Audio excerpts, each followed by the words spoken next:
E aí galera do YouTube, hoje estou aqui com mais um vídeo aula do canal Nathan Eduardo. Hoje eu vou ensinar vocês baixar mapas. Só que não é esse tipo de mapa para saber onde lugar você tá. É tipo, você escolhe, você acha um monte de cidade, qualquer uma. Vamos lá, você entra no Play Store.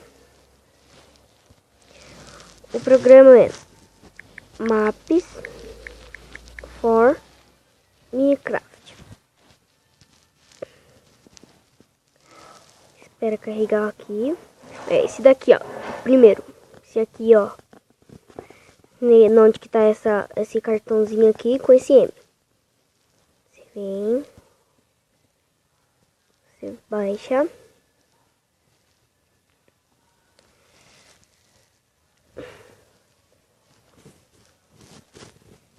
Instalando.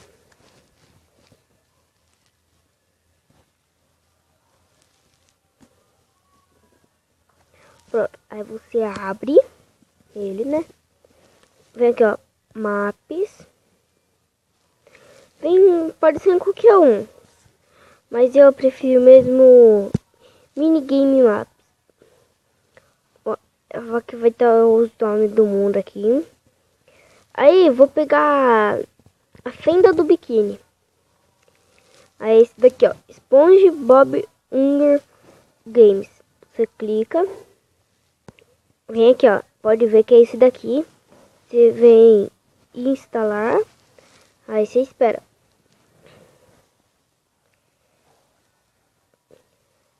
Aí, vocês esperam até desse daqui, ó.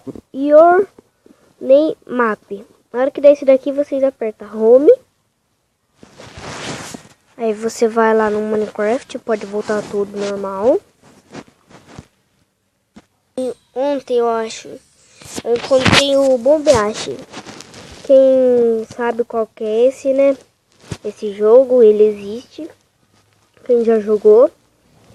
Bom, vamos lá pra vocês verem. Vocês vêm Maps.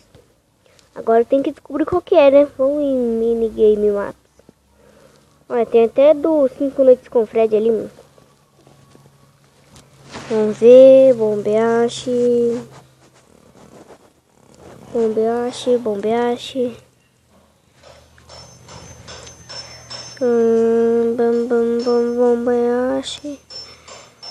Eu acho que aqui eu não vou achar. Então vamos em Create Maps. Aqui, ó, Bombeache. Ó, podem ver, ó, que tá tudo aqui em install.